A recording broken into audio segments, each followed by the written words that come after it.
Mariel Hemingway is an iconic Oscar-nominated actor from a celebrated American family. What you may not know is that she is also a prolific author, a tireless mental health awareness and suicide prevention advocate as well. 7 of her family members, including her sister, fashion model and actress Margot Hemingway, and her grandfather, famed novelist Ernest Hemingway, have committed suicide. This year, Mariel released 2 new books. They deal with the issue of mental illness. It's all in an effort to bring attention to this important health and social issue that seems to be one of the last standing taboos in our society. Mariel Hemingway is joining us now. Welcome to Full Frame. Thank you. Thank you for having me. You know, I loved your book. It was fantastic. And as I was saying to you before, I'm a big fan of Hemingway. And you talk about the family curse, but what about casting such a long shadow? I would think sitting down and writing when you have him to compare to, I mean, it must be kind of difficult. Oh, well, that's why I've written several books, and they're all self-help. I stay away from anything that might be fictional or any, so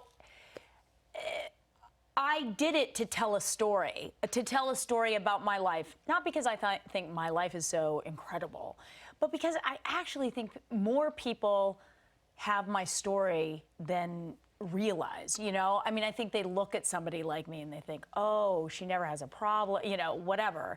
And I think, and that's the thing with mental health, is that or mental illness, it affects so many people. It doesn't matter where you come from. And I wanted to say, hey, this is my story. I want people to have the courage to tell theirs. You know, in many respects, your going into acting is all happenstance. Your sister ends up landing this great role. They're looking for the kid's sister. You go, and it's not like something you chose, and yet you were fantastic in lipstick. Oh, you're so sorry. I know you said you saw it recently, which is like, I don't think I've seen it since I was 12. Or I wouldn't recommend watching it again, but no, you were great. I'm not sure that I'd say the same thing about it doesn't hold up, probably.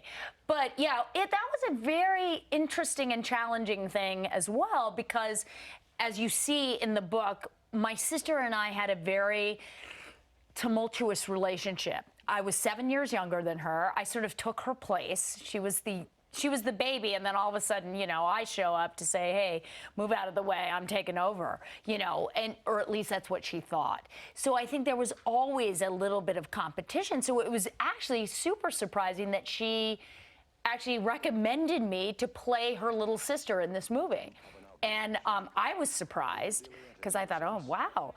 But I didn't think I would be any good. I didn't know what I was doing. I basically showed up I really thought that I was coming to Los Angeles to buy school clothes. I was that young and naive. I had no idea. And then, which you probably also couldn't predict, you eclipse her as an actress. I mean, she really struggles. Right. You land these great roles, and this dynamic between the two of you, which wasn't great to begin with, gets even more strained in some respects. It gets more strained by a long shot. She was really, her dream was to be, she was a supermodel, and she was hugely famous for that, but her dream was to become an actress, and long before she even became a model. So it was difficult, to say the least. She did not handle that well, and I think I don't think I was the cause of her drinking a lot. She had been drinking since she was like 13, so she'd been an addict for a very long time, but I think it just added, it put fuel on the fire, and it made her very, she would be so despondent, have moments of complete despair, and she got panned in that movie, which was so horrific. They were just vicious. They were actually more cruel than they needed to. It was just awful. So I think that was a very difficult thing, and it was hard to sit back and just not say any, like holidays were just uncomfortable, Well, and we've only touched on your sister. You have another sister, yes. And she's, as you're reading this book, you're like, wow, this sister's fantastic. She knows French, and she's so, and then all of a sudden, one day, it just seems like almost a light switch.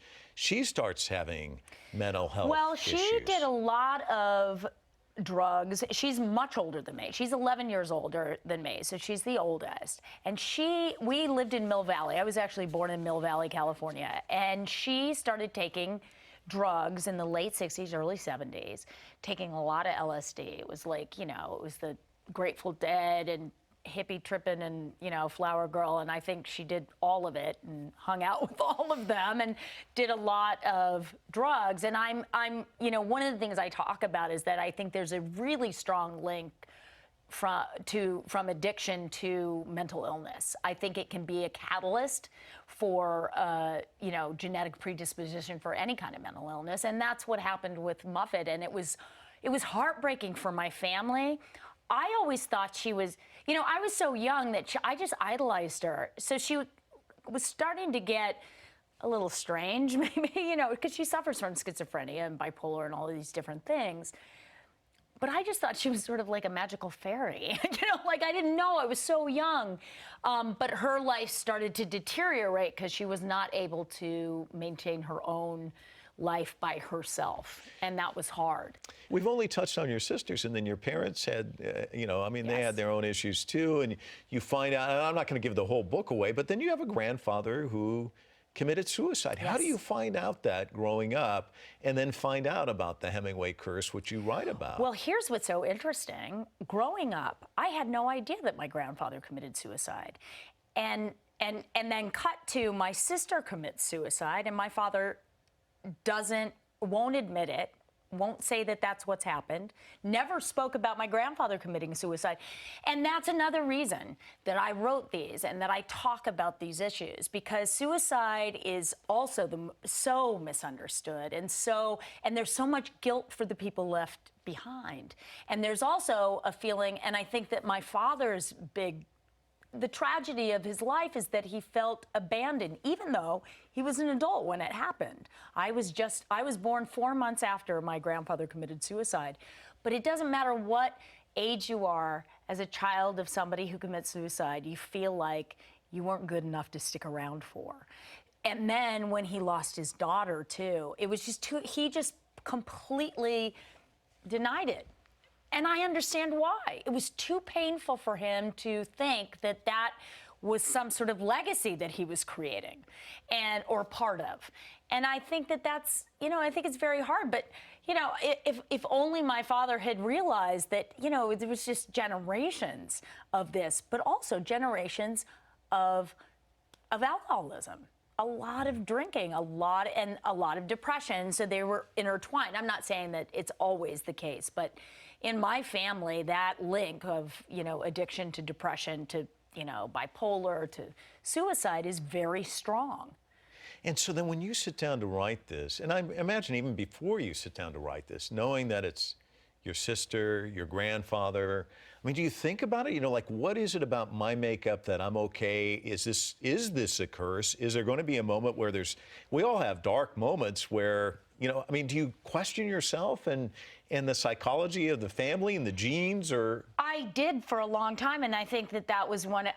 The reason I made this documentary called Running from Crazy, and the reason why I titled it that, is because that's what I felt like I was doing. I thought, oh no, it's going to happen to me one day. I'm going to wake up and I'm going to be crazy. I would think, and I had these small daughters, and I thought, I'm not going to know how to parent. I'm going to wake up and I'm going to be completely nuts, and nobody's going to tell me, and I won't know, because that's what happens when you're crazy. I literally was on this mission to figure out what to do so that I wouldn't end up like that.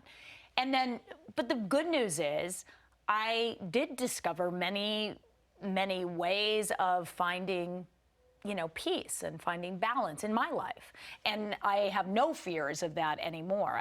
I don't suffer from depression, but I went through years of it. But I found things through lifestyle, wellness, health and wellness that have been beneficial to me. Well, I was going to say, which in the end of the book, you detail that, which is beneficial to anybody reading it. And when they get to the end, at least there's places where you can go if you do have some of these issues. I felt it was really important. Some of the foundations, some of the things I haven't done personally, but I know that they're very effective, and some I have. I talk about yoga. I talk about something called brain state technology, which balances the hemispheres of the brain through sound. You actually hear your own brain hears itself in real time and balances itself. That was something that was extraordinary for my life.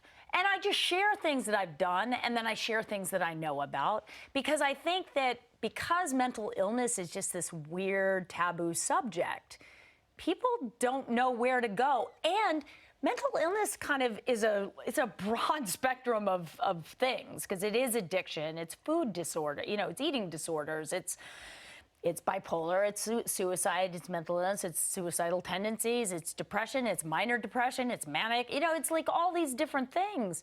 It's also if you lose a family member, and you go through a dark, a lonely, terrible time. It doesn't mean, and that's not a sentence, that's life, but people don't realize that some of it's okay. Some of that sort of darkness or sadness, it's just who we are. And it's personal growth, too. I mean, you wouldn't be who you are today without all of this. Now, you have 2 daughters. They're in their 20s. How's this experience been for them? And what's the conversation been like with them about mental illness and about the family legacy? And, right. And I know you did this documentary, and they were also involved in it. I mean, was it an opening, and I mean, you probably have had frank discussions with them that a lot of families probably don't have. Absolutely. I mean, I think with anything that is a challenge in a family, you should talk about it. I grew up in a family that didn't talk about anything. So it was a learning curve for me to learn how to talk about those things that were uncomfortable. But I remember very early on in their lives that I thought, I've got to make sure that I talk about this. I avoided certain aspects of the conversation because I was scared myself. But now I talk about everything. I'm just so open about it. And it's been very healing for them, because I think my healing has enabled them to realize they have their own life. Because my thing was, as a parent, the one thing I don't want to do is give them my baggage. So if I take care of my baggage, it's not that they're not going to have unhappy days or a sad day or whatever. Maybe they'll go through depression. I don't know, but it won't be my heritage dragging them down, which is kind of what I felt like I was coming from. Not poor me, but it was a bit like, oh, I don't understand this, so I dove in to understand, so they didn't have to. And I think that in a way that's one of the jobs of a parent, is to say, look, you don't have to do that about their life. Do your own life. It's kind of breaking the chains. Yeah. Let me ask you this. I know you've acted, you've written. What gives you the most joy, and what's next for you? Well, I love to act, and I want to act again. I'm also producing a movable feast into a film. I am also creating a television series. I'm writing a little children's book as well on the same subject. Not sure how I'm going to put that together, but I'm doing that with my cousin Edward, who's a wonderful illustrator, Edward Hemingway. And so that's going to be a fun collaboration. I'm busy. I speak all over the country at mental health foundations all the time, and I get tremendous joy out of it. I really,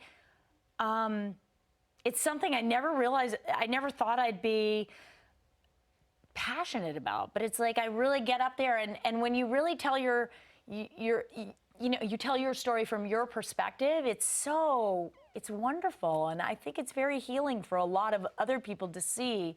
It's like, oh, it's okay. Like somebody we didn't think would ever have a problem like that. Oh, it makes it okay for me to find help, because a lot of people just don't even get help for mental illness. Right. Well, and your talk really isn't so much about you. It's permission for the others to finally acknowledge that they're dealing with the same sorts of things. Absolutely. Mariel, what a delight. Thank you so much for coming in. Thank you so much. Appreciate it.